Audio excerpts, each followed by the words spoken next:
네, 안광림 의원입니다. 기나긴 오늘 9명인가? 길이도 9명이고 점심도 드시고 조금 힘든 시기인데 끝까지 자리를 지켜주신 의원님께 다시 한번 감사 말씀드리고 이 화면을 보고 계신 성남 시민 여러분께 감사함을 말씀드리도록 하겠습니다. 재정경제국장 최진숙 국장님 나오시기 바랍니다.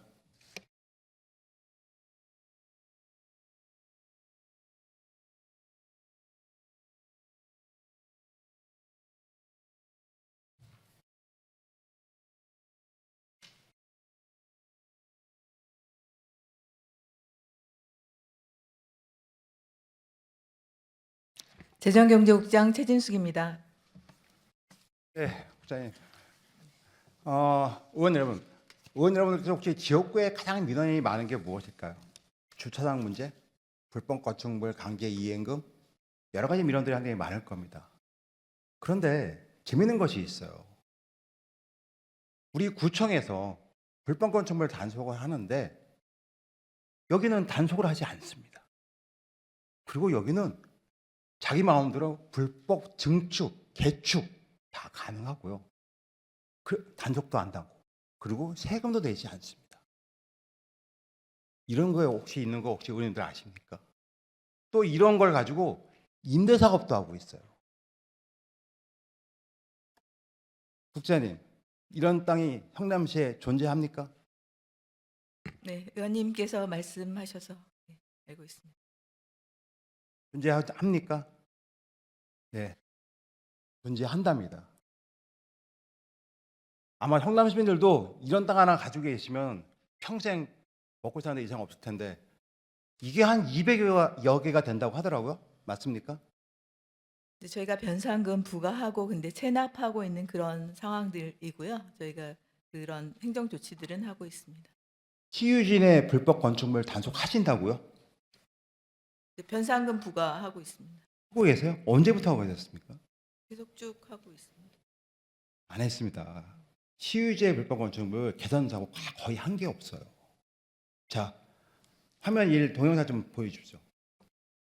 시유지 관리를 소홀히 해온 사실이 드러났습니다. 주거용으로 시유지를 빌려줬는데 정작 사람이 살고 있지 않은 사실이 확인됐는데요.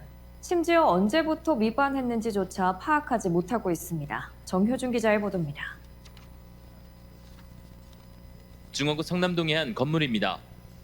건물이 들어선 자리는 성남시 소유의 땅인 시유지입니다.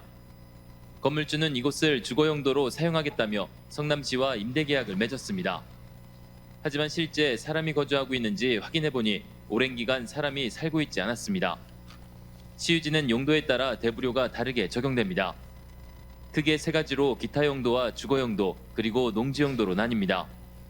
이 가운데 기타 용도 대부료가 공시지가의 5%로 가장 높은 반면 주거 용도는 2%에 불과합니다. 주거용으로 계약을 맺으면 대부료를 낮출 수 있는 겁니다. 이곳 역시 수년간 주거용으로 임대계약을 맺어왔고 저렴한 대부료만 시에 지급해왔습니다. 사정이 이런데도 성남시는 이런 사실을 까맣게 모르고 있었습니다. 심지어 언제부터 계약을 위반했는지조차 파악하지 못하는 상황입니다. 이에 대해 성남시는 일일이 확인하기가 어렵다는 궁색한 변명만 늘어났습니다. 자기가 살고 있다, 어디가 어디 출장 갔거나 그래서 잠깐씩 비운다, 이런 말씀을 해주시면 거기에 대해서 저희가 확인할 방법이 없어요. 이런 건 처음이라 조치하려고 하고 있는 거예요. 결국 오랜 기간 현장 점검 없이 장기간 임대계약을 체결하며 문제를 방치해온 것으로 보입니다. 현재 이처럼 주거용으로 시유지를 빌려 사용하고 있는 사람은 약 200여 명. 공유재산이 제대로 사용되고 있는지 정확한 전수조사가 필요해 보입니다. 자, 국장님. 네, 이게 한 3년 전 모 방송국에서 나온 내용입니다. 자, 이후에 바뀐 사항이 있었나요?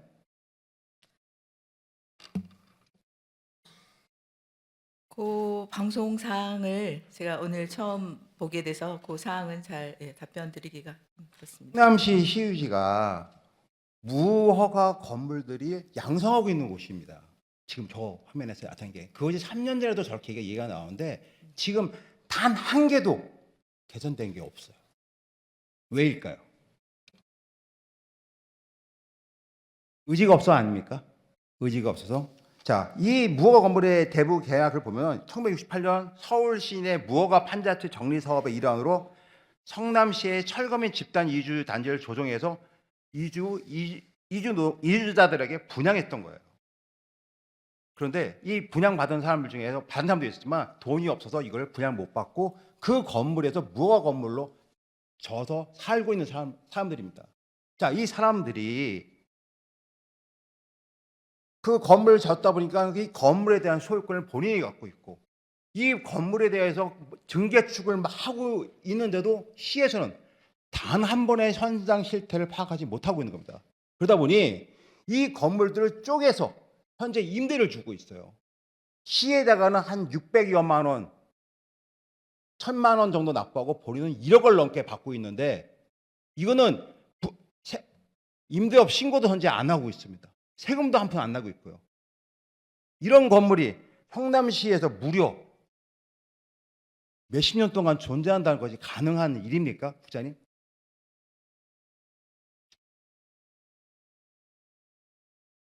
시에서는 전혀 이 현황에서 전혀 모르고 있어요. 공유재산법 제83조 원상복구 명령이 가능한데도 한번 해본 적이 있습니까? 제가 매년 시유지 조사를 하고 있는데 그런 부분들이 좀 이렇게 아까 의원님께서도 말씀하신 것처럼 이제 저희 성남시 역사랑 이렇게 관련이 돼서 그런 부분들이 좀 소홀했던 것 같습니다. 소홀한 게 아니라 관심이 전혀 없었던 거죠. 그리고 이런 땅에 대해서 불법 건축물이 있거나 했을 때는 이 땅을 다른 목적으로 개발해야 되지 않을까, 시유지기 때문에. 네, 그렇습니다. 우리 지금 현재 여기 앉아 계신 의원들 많은 민원을 받고 있지만 주차장 문제, 그다음에 뭐 쌈지 공원 문제, 어린이 놀이터 문제 많은 민원을 받고 있어요. 그런데 우리 수성구 중원구에 이런 땅들이 200여 곳이 있다는 겁니다. 이 사람들이 지금 정확한 실태 파악을 안 하다 보니까 그냥 마음대로 중축 불법을 하고 있어요. 임대 사업 하고 있고요. 어떻게 이런 21세기에 이런 땅이 아직까지 존재할 수 있는 겁니까, 국장님? 네. 우리 위원님께서 지적하신 부분에 대해서는 향후 이제 공공 활용 방안들 모색하고 시유지 활용 가치를 제고할 수 있도록 관련 부서랑 협업을 해서 잘 추진을 강화를 해 나가도록 하겠습니다. 네, 국장님. 제발 내년에는 올 연말이 아마 계약 만기일 걸까요? 지금이라도 빨리 다 확인해 보시면 본인이 생활한다고 해서 한쪽 구석탱이에 조그맣게 이부자리 몇 개 갖다 놓고 하는 분들이 많아요. 여기 그분들이 본인의 그 통장 거래 내역도 보내왔어. 자기가 임대료 보내온 것들. 이런 자료들이 다 지금 있습니다. 제발 성남 시민들에게 그런 땅을 하나씩 다 주시거나 아니면 이런 땅을 다 없애버 좀 주세요. 이게 다 성남 시민일 겁니다. 공무원들이 자기 땅 아니라고 이런 식으로 무책임하게 하는 건 아니지 않습니까? 더구나 과거 정부에서는 그렇게 했더라도 신장 정부에서는 공정과 상식의 신장 정부에서는 이런 걸 철저하게 없애야 되는 거 아닙니까? 노력하겠습니다. 네, 선생님이 잘 이해하셨으니까 이번에 계약된 거 계약 현황 본 위원한테 제출해 주기 바랍니다. 알겠습니다. 네, 들어가 주셨습니다.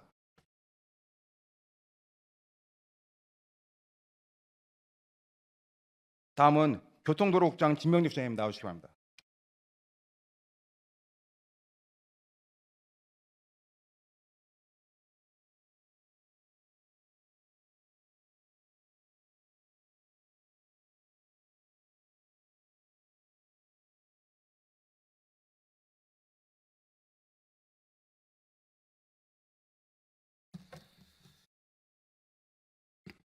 교통도로국장 진명래입니다. 네, 국장님. 오늘 뭐 의원들 질의가 상당히 많은 것 같아요. 그만큼 도로교통국이 굉장히 중요한 업무를 수행하는 걸로 알고 있습니다. 최근 5년간 도로교통부 예산이 연평균 3,167억 원 정도, 총 1조 5,835억 원이 투입됐어요. 그림 2번 좀 띄워주시겠습니까? 네, 이게 교통체계 구축 및 시설물 유지 보수를 위한 고정비용이 좀 많이 들어간 걸로 생각이 되는데 이것이 도로교통부 5년치 예산 거의 맞으시죠? 제가 결산 자료하고 몇 가지 추락해. 예, 맞습니다. 네, 거의 맞으시죠. 네. 예. 이렇게 많이 예산이 들어갔는데 그림 3번 좀 띄워주실래요? 한국도로교통공단에서 실시한 교통안전지수가 5년 동안 평균 C등급이었습니다.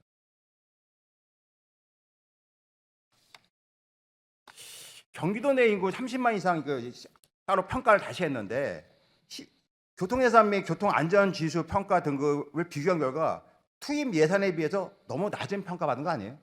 저기 그림 4번 더 띄워주실래요? 그림 4번.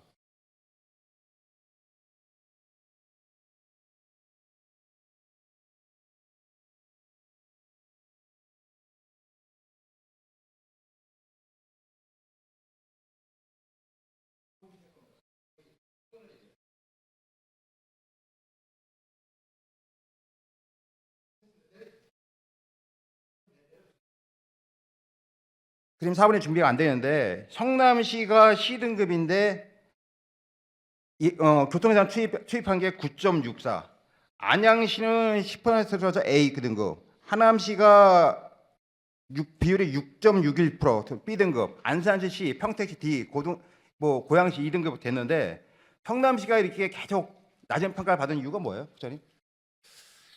예, 그저 교통안전 지수라고 하는 게 지금 대상이 지금 인구 30만 이상 전국의 29개 지자체 대상으로 사고 건수하고 그다음에 사상자 수를 기초로 해서 인구수와 도로 연장을 고려해서 그 교통 안전도를 평가한 지수입니다.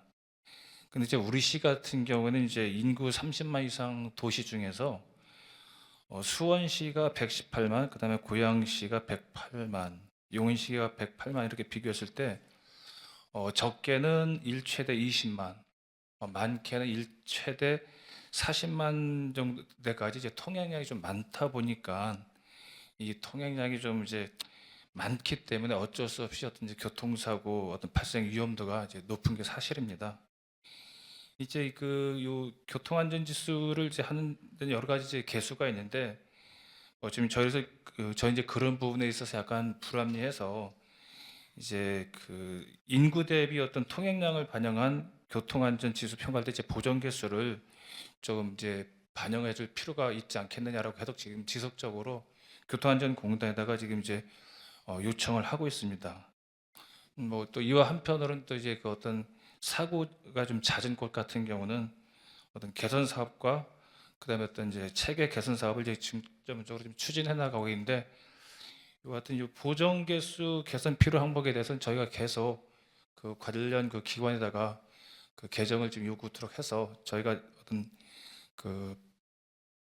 불이익을 받는 그 부분이 없도록 하겠습니다.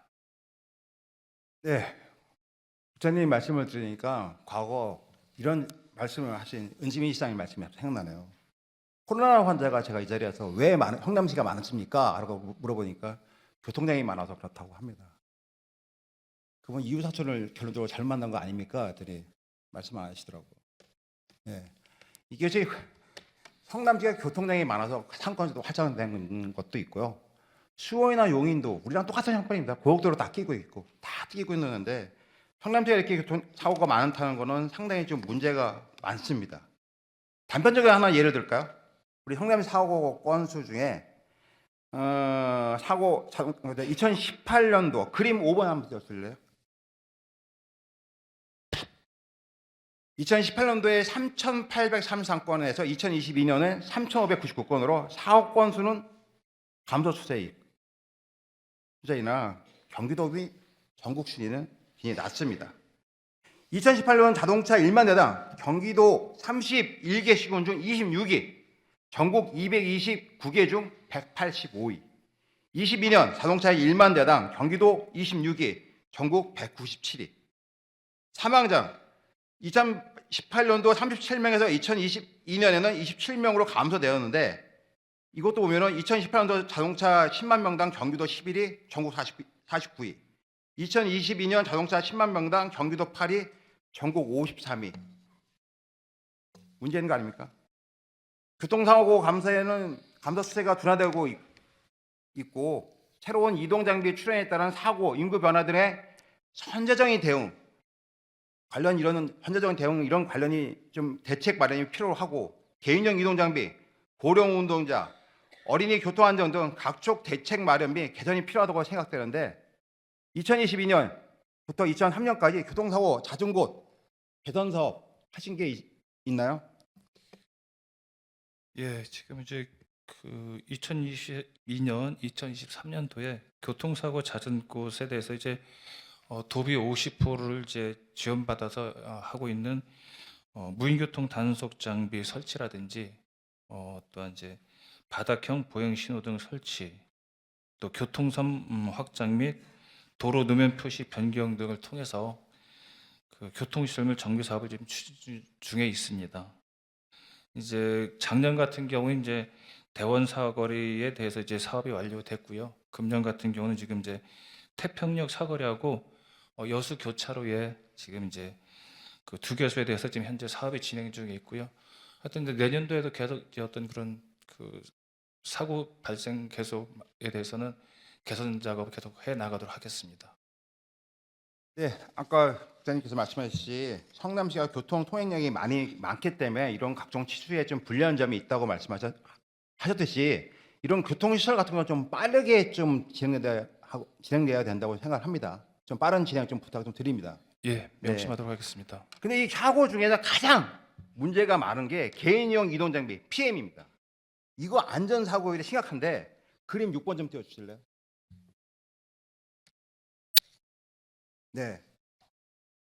업체의 그 면허 인증이 좀 부실한 것 같아요. 그리고 보호구인 헬멧 미착용, 과속, 음주운전, 2인 이상 탑승도로 성남시 PM 사고 건수가 2019년 대비 21년도가 무려 18배가 증가했습니다. 이런 킥보드 사고와 차량 간 사고가 발생되는 원인을 보니까 교차로, 횡단보도 그런 등 충돌 사고가 34.2%로 가장 많은 것으로 확인이 됐습니다. 도로 및 인도 내 불법 주정차로 차량 통행 및 보행자 안전이 위협되고 있는데 도로교통법 제32조에 따르면 공유 전동 킥보드 등 개인용 이동 장치는 버스 정장, 횡단보도 등에서 10m 이내된 곳은 주정차를 금지하고 있지만 공유 킥보드의 단속은 잘 이루어지지 않고 이 공유 PM의 업체들이 고수하는 자유 반납 형식인 프로프리팅 이런 제도가 맹점이에요. 자동차 통행이 우선이고 그 다음에 PM의 주차권, 보행자의 보행권이 밀리는 상황이 계속적으로 발생되고 있습니다. 이런 것을 감소시키고 줄일 수 있는 성남시의 대책은 무엇입니까? 예, 의원께서 말씀하셨다시피 하여튼 최근 트렌드가 이 PM의 어떤 이제 급격한 이제 이용률 이제 증가라고 볼 수 있습니다. 이제 그에 따라서 여러 가지 그 교통사고라든지 문제점이 많이 생기고 있는데요. 일단 저희 성남시 같은 경우도 2021년에는 지금 이제 PM 대수가 약 9개 업체, 이건 이제 신고제로 운영이 되고 있습니다. 9개 업체가 약 2,540대를 신고해서 운행을 하고 있었는데 2023년 현재는 이제 업체 수는 이제 7개로서 2개가 줄었습니다만은 이 PM 대수는 이제 5,030대로 약 2배 정도 늘었습니다. 이제 그러다 보니까 이제 아마 이제 급격한 안전사고가 이제 발생이 이제 된 걸로 저희 이제 추정을 하고 있고요.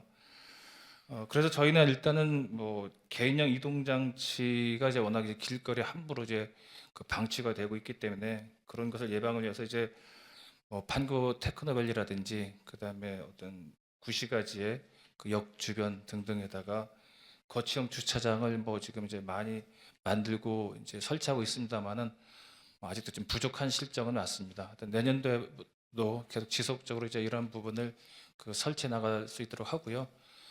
또한 지금 이제 지금 최근에 어떤 이제 수원시라든지 여타 세종시에 지금 약간 획기적인 이 PM에 대해서 이제 그 좀 상당히 진일보한 어떤 정책이 시행되고 있어서 그 부분을 이제 견학 후에 저희도 지금 이제 그거를 받아들일까 지금 생각 중에 있습니다.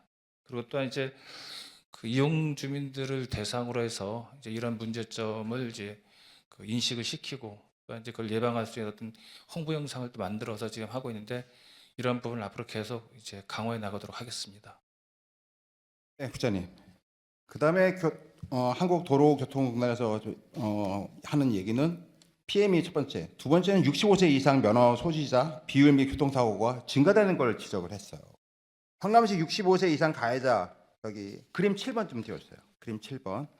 성남시 65세 이상 가해 운용자 교통사고 건수는 2020년 감소하는 경향을 보였으나 21년 다시 증가되고 있습니다.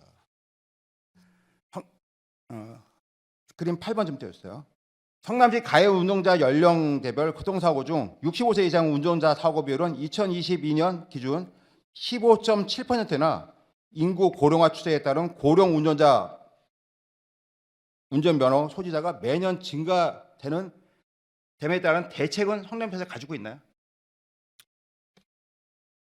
예, 지금 이제 그 고령 운전자에 대한 어떤 이제 교통사고가 이제 점점 이제 사회적 어떤 이슈화 되고 있는 상황이고요. 저희 역시 저희 시도 마찬가지로 지금 65세 이상 고령 운전자가 2020년 6월 기준에서 약 6만 3천 명이었었는데 2022년 12월 기준에서는 약 7만 7천 명으로 이제 점점 증가하고 있는 것은 사실입니다. 그래서 현재 지금 이제 고령 운전자의 차량 안전 사고를 이제 예방하기 위해서 이제 2019년도부터 65세 이상 어르신들 이제 운전면허 잦은 반납 그 지원 사업을 지금 하고 있는데, 하여튼 반납을 하게 되면 이제 저희 성남사랑 상품권, 물론 이제 소액이긴 합니다만 10만 원을 지금 이제 지급하고 있고요. 근데 이제 최근에 이제 반납하시는 분들이 점점 많아지더라고요. 그래서 예산이 조금 이제 부족해서 금년 2회 추경에 이제 12 자체만으로 이제 1억 원을 이제 추가로 편성해서 지금 지급을 이제 하고 있습니다. 또 이것 외에 또 이제 어르신들이 이제 그러면 이제 반납을 하시게 되면 이제 불편하지 않습니까? 그렇기 때문에 이제 대중교통 이용요금 이제 지원 차원에서 저희가 지금 금년 6월부터 신선진 이제 시장님 들어서고 나서 70세 이상 어르신들을 위한 어떤 이제 대중교통 버스 요금 이제 지원 사업을 추진을 해갔고요. 지금 이제 그 연간 약 23만 원, 분기별 약 5만 7,500원 정도 이제 버스비를 지원해드리는 사업도 이제 같이 이제 병행을 하고 있어서 이제 고령자에 의한 어떤 이제 교통사고 예방을 지금 최소화하도록 지금 노력을 하고 있습니다. 네, 국장님. 어쨌든 그 고령 운전자들의 면허증 반납에 대해서 그 반납을 하더라도 전혀 불편할 수 없게끔, 물론 100%는 부족 안 되겠지만 하게끔 꼼꼼한 그런 정책이 좀 필요한 시기가 온 것 같아요. 예, 명심하겠습니다. 네. 그 다음에 문제가 되는 게 이제 그 고령 운전자 중에서 택시 운전자들의 고령화 및 교통사고의 증가한 문제입니다. 65세 이상 된 운전자 저기 그림 9번 좀 띄워주세요. 9번. 네. 65세 이상 택시 운전자 증가 등 법인 및 개인 택시의 교통사고는 코로나19로 인한 이용 감소에 따라 잠시 감소 경향을 보이다가 다시 증가 체계로 되고 있어요. 그림 10번 띄워주세요. 면허 자격 유지 검사의 경우 합격률이 90%에 달하는 등 실효성에 대한 비판이 제기되고 있을 뿐 아니라 운전자의 적성 검사는 경찰청 소관으로 되어 있어서 성남시가 대책 마련하는데 조금 어려운 점이 있는 것 같아요, 국장님. 시민 안전을 위해서 택시 고령 운전자 및 차량 점검을 할 수 있는 이런 어떤 성남시만의 대책은 없는 건가요? 사실 지금 이 운전자 적성 검사 어떤 자격을 보는 데가 저희 성남시 자체가 아니고 이제 교통안전공단이다 보니까요. 저희가 이제 직접적으로 이제 할 수 있는 부분이 이제 제한이 되어 있습니다. 물론 현재 이제 교통안전공단에서 65세 이상 운전자를 이제 대상으로 자격 유지 검사를 하고 있는데 말씀하신 것처럼 거의 그 합격률이 이제 90% 이상이 되다 보니까 이제 그만큼 이제 어떤 기준이 좀 이제 낮은 탓이겠죠. 그래서 저희가 지금 이제 그 교통안전공단에다가 이 기준을 좀 상향을 할 필요가 있지 않겠느냐 이제 지금 건의를 하고 있는데, 만약에 그 건의가 받아들여진다면은 이제 어떤 이제 그 갱신 시에 그런 부분이 좀 이제 좀 개선이 되지 않을까 생각을 하고요. 하여튼 저희 시 차원에서 이제 어떤 개인 및 일반 법인 택시 그 기사님들을 대상으로 해서 어떤 안전성을 확보하기 위한 어떤 방법을 지속적으로, 물론 저희도 이제 올해 이제 그 노후 택시가 어떤 이제 그런 또 택시 업체 경영나 해소라든지 그다음 노후 택시 어떤 개선 차원에서 감차 사업도 지금 이제 내년도에 75대를 지금 하고 있고요. 그다음에 2025년과 2026년 또 2개년도에 걸쳐서 총 이제 99대 또 이제 감차를 하기 때문에 어떤 노후 택시에 의한 물론 이제 운전자에 의한 어떤 안전사고도 이제 중요하지만은 또 노후 이제 차량에 대한 안전사고 예방도 지금 그렇게 노력하고 있습니다. 네, 부장님께서 지금 택시 얘기를 말씀하셔서 택시에 관해서 지금 잠깐만 다시 질문을 하나 하고 갈게요.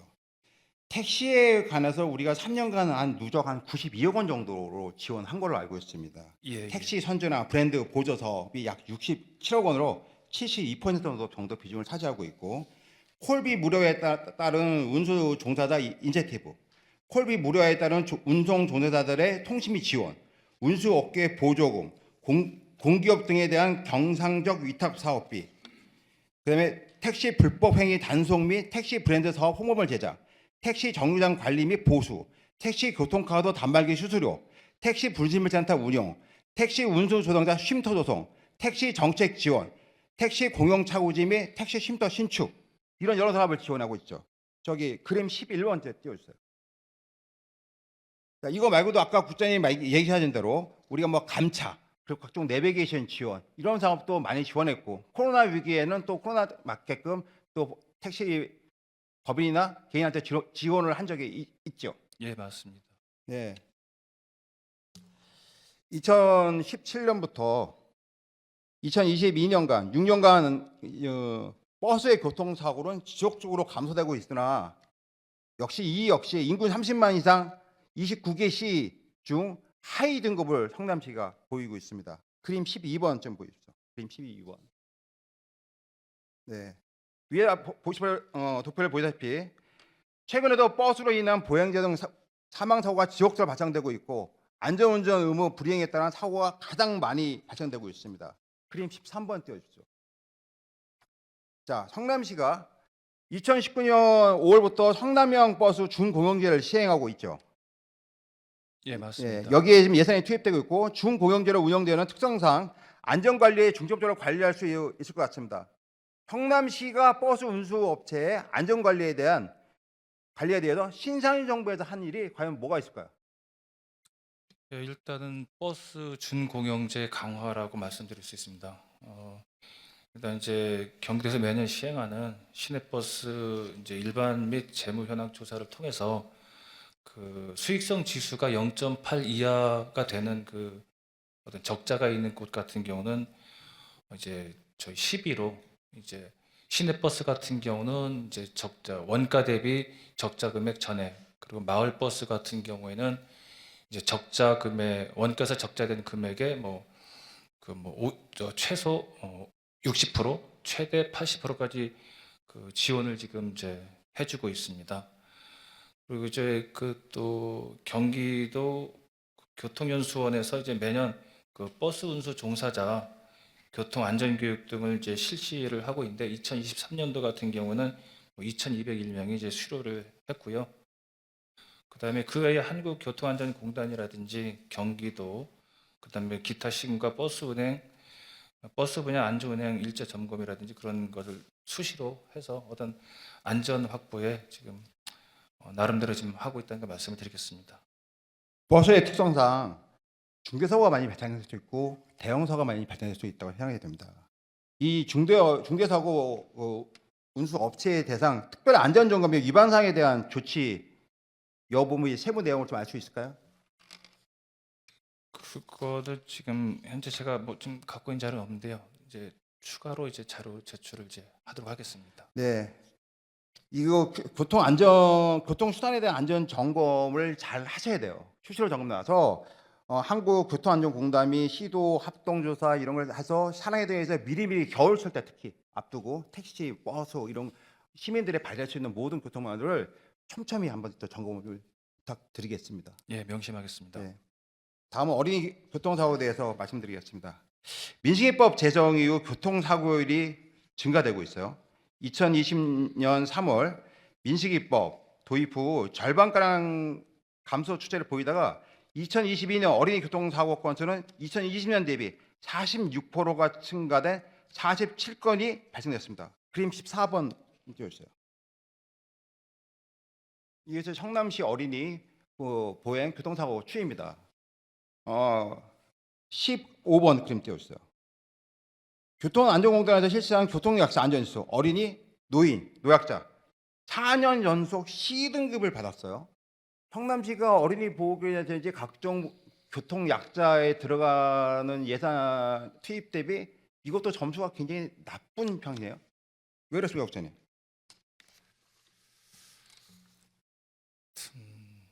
하여튼 뭐 저희 시 나름대로 열심히 하고 있는데 하여튼 좀 많이 부족한 것 같은데요. 일단 앞으로 이제 어린이 보호구역 같은 것을 뭐 인지할 수 있도록 여러 가지 뭐 노란 신호등주 뭐 설치라든지 아니면 이제 기존 신호등주를 이제 뭐 노랗게 도색을 하는 걸 지금 저 하고 있고요. 또 한편 또 옐로 카펫이라든지 뭐 바닥 신호등 또 보행 음성 안내 시스템 같은 이제 어린이 교통안전 정책을 이제 잘 수행을 해서 어린이 어떤 이제 그 교통사고 비율이 어떤 이제 좋은 등급을 받을 수 있도록 노력하겠습니다. 네, 그림 16번 띄워주십시오. 자, 성남시는 어린이 교통 관련 예산에 3년간 누적 약 246억, 제가 결산 기준으로 뽑아봤어요. 결산 기준으로 뽑았더니 246억을 했는데 이런 예산들이 시설물 설치 및 정비 등의 예산으로 많이 들어갔습니다. 찾아가는 어린이 교통안전 교육 및 교통교육자 개설에 약 2억 5천원을 썼고요. 각종 어린이 보호구역 개선 사업 LED 발광형 횡단보도 표지판 243억을 집행한 걸로 되어 있습니다. 맞죠, 국장님? 예, 맞습니다. 자, 오늘 오전에 오늘 추선미 의원이 그 노인 보호에 대해서 5분 발언을 했습니다. 알고 예, 있어요. 예, 이 노인 보호도 굉장히 중요한 것 같아요. 예, 예, 이번에 또 추선미 의원님께서 노인 보호에 대한 어떤 대책이라든지 현실태에 대해서 잘 5분 발언을 한 내용이 있는 만큼 예, 그 내용도 숙지 잘 적용해서 예, 우리 교통 약자가 성남시에서 진짜 가슴 피고 걸어갈 수 있는 안전하게 걸어갈 수 있는 그런 좀 시로 좀 만들어 주십시오. 예, 명심하겠습니다. 네, 네, 국장님 들어가셨습니다. 예.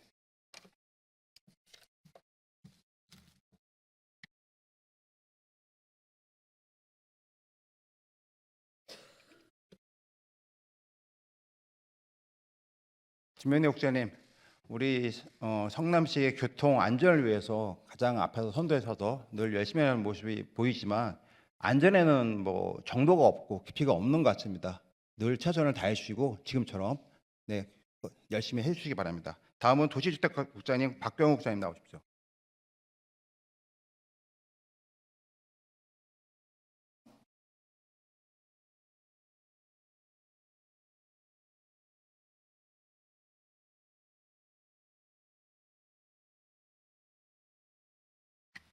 네, 도시주택국장 박경호입니다. 네, 국장님. 그림 17번 좀 띄워주시겠습니까? 예. 네, 17번을 보시면 요즘 2019년도, 20년도, 21년도에 보니까 그 사업 승인이 많이 났는데 건축 사업, 주택 인허가 사업 승인이 많이 났는데 2022년부터 2023년까지 계속 좀 줄고 있어요. 물론 전국적인 추세인지도 모르겠지만 이렇게 줌으로써 성남시 주택 수급 문제에 좀 문제가 있는 거 아닌가요? 네, 뭐 의원님이 좋은 자료 보여주셨지만 2020년, 21년을 정점으로 해서 저희 성남시의 뭐 인허가 물량이 줄고 있는 것은 확실합니다. 확실하고 그 추세는 의원님께서 말씀하신 대로 이제 전국적인 현상이고요. 고물가나 고유가 때문에 결국은 이제 벌어지는 현상인 것 같고 그렇습니다. 일단은 예. 문제는 신상님 시장님의 4만 원 권리 문제라든지 네. 네, 이런 것 그런 거지 주택 수가 법이 적어진다는 건 주택 가격이 오른다고 또 반대로 생각할 수도 있는 문제인데 이 문제를 어떻게 해결하실 생각이십니까? 네, 시장님께서는 뭐 임기 내에 4만 호에 대해서 공약을 하셨고요. 저희도 이제 그래서 나름대로 순공급 물량, 그러니까 일반 분양이라든지 임대 물량을 포함하는 순공급 물량하고 재공급 물량, 그러니까 재개발 재건축을 포함하는 재공급 물량까지 합쳐서 저희가 4만 호를 이룩하려고 노력하고 있고요. 그에 대안으로는 이제 저희 성남시 나름으로는 의원님 잘 아시겠지만 야탑동 공공분양 아파트 건립이라든지 유유지에 나름대로 시형 아파트를 건립을 해서 나름대로 포토예임이 되고자 그렇게 하고 있고요. 또 나름대로 LH 차원에서는 우리 시 유유지의 복층 1지구나 2지구 신촌 낙생 할 것 없이 다양하게 주택 공급을 좀 추진하고 있고요. 아까 말씀드린 대로 재개발 재건축이 일개 신도시 특별법이 통과가 되면 분당 재건축도 원활하게 추진이 돼서 나름대로 4만 호에 보탬이 되지 않을까라는 생각을 하면서 또 의원님 아시겠지만 일개 신도시 특별법에는 재건축만 있는 게 아니고 재건축으로 인한 주변의 이주단지 물량까지 확보하겠다고 대통령께서도 말씀을 하고 계시기 때문에 그 물량까지 택지가 조성이 된다면 4만 호 이상은 공급으로 봤을 때 가능하지 않겠냐라는 조심스러운 추정을 해볼 수 있겠습니다. 네, 부장님 설명 잘 들었습니다. 성남시에서 건축 인허가를 단축하기 위해서 건축 허가 신청 가이드라인을 금년 11월에 배포하고 있죠. 그리고 건축 경관 공동심의 같은 거 열어서 통합 운영에 열어서 그 사업주 주체의 부담을 좀 완화시키는 정책을 피고 있는 걸 알고 있습니다. 예. 그런데 일반 이 건축을 신축하는 분들이나 새로 짓는 분들은 그런 거에 대해서 아직 참조를 좀 못 느끼고 있다. 좀 더 또 빠른 하기를 원한다. 왜냐면 지금 각종 대출도 규제가 되고 좀 건축비도 인상되다 보니 인허가 기간을 좀 짧게 해주고 좀 해주는 것이 좀 가장 시가 할 수 있는 유일한 역할 아닌가 싶은데 부장님 생각은 어떠십니까?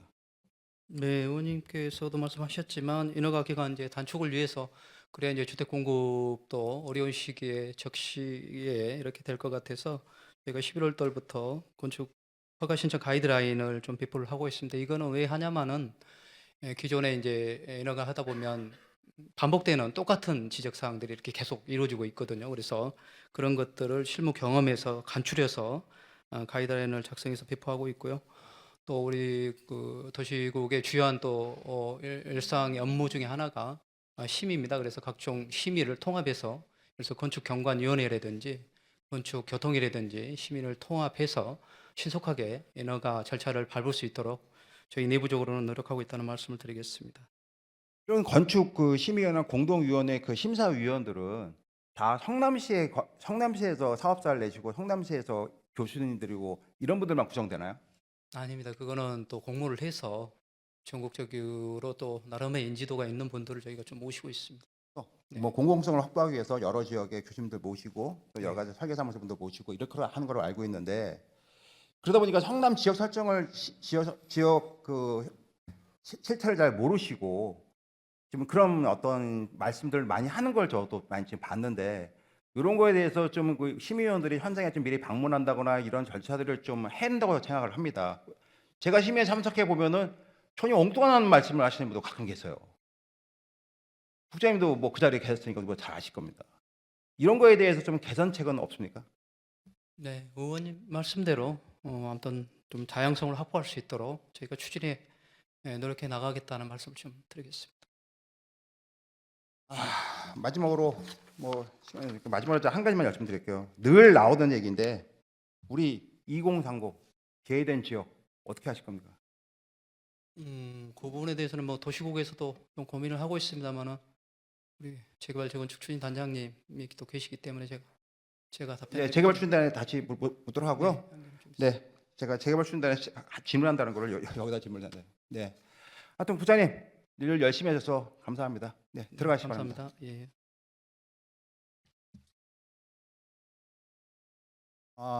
질문은 더 할 게 더 많이 있고 했지만 서면으로 받은 자료가 많기 때문에 먼저 감사함을 드리고요. 우리가 오늘 시정 질의를 하는 것은 여러분들도 시정도 듣는 것도 있지만 우리 성남 시민분들이 많이 시청하고 계십니다. 우리 관계 공무원들이 이걸 답변하기 위해서 아침부터 지금까지 대기하고 있었고요. 맨날 며칠을 와서 대기하고 있습니다. 공부도 많이 하셨고요. 그래서 좀 질문을 하시고 답변을 할 때 좀 답변을 끝까지 들어서 성남시가 어떻게 돌아가는지를 성남 시민들을 좀 알 수 있게끔 좀 해주셨으면 합니다. 하여튼 오랫동안 경청해 주셔서 감사합니다. 감사합니다.